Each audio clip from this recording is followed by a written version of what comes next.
যুগে যুগে কোরআনকে ধ্বংস করার চক্রান্ত করা হয়েছে। নিকট অতীতের ইতিহাস পড়লে আপনারা দেখবেন ভারতে ইংরেজরা কি করেছিল।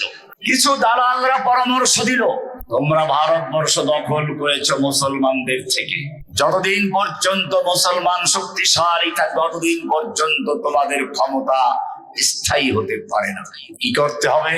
আলেমদের মারতে হবে, মসজিদ বন্ধ করতে হবে, মাদ্রাসা পুড়িয়ে ফেলতে হবে, কোরআন শরীফ পুড়িয়ে ফেলতে হবে। ইংরেজরা তাই করলো। একজন ইংরেজ দার্শনিক ঐতিহাসিক ডক্টর টমসন লিখেছেন, আমার সৃষ্টিকর্তার কসম, 1857 সাল থেকে শুরু হলো, সারা ভারতবর্ষের থেকে লক্ষ লক্ষ কোরআনে কারিমকে একাত্র করে দিল্লি শাহী মসজিদের সামনে আগুন দিয়ে পুড়িয়ে দেওয়া হলো।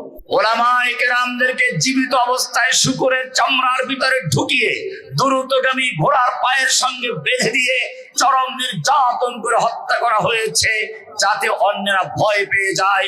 সেজন্য তাদেরকে ফাঁসি দিয়ে গাছের সঙ্গে ঝুলিয়ে রাখা হয়েছে। দিল্লি শহরের রাস্তার এমন কোনো গাছ বাকি ছিল না যেই গাছের প্রত্যেকটা ডালের সঙ্গে এক একজন আলেমকে ফাঁসিতে ঝুলিয়ে না রাখা হয়েছে।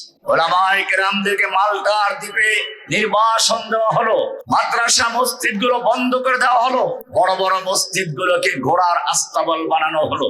এরপরেও দেখা গেল ইংরেজ বিরোধী আন্দোলন ঠান্ডা হওয়া তো দূরের কথা, আরো চাঙ্গা হলো।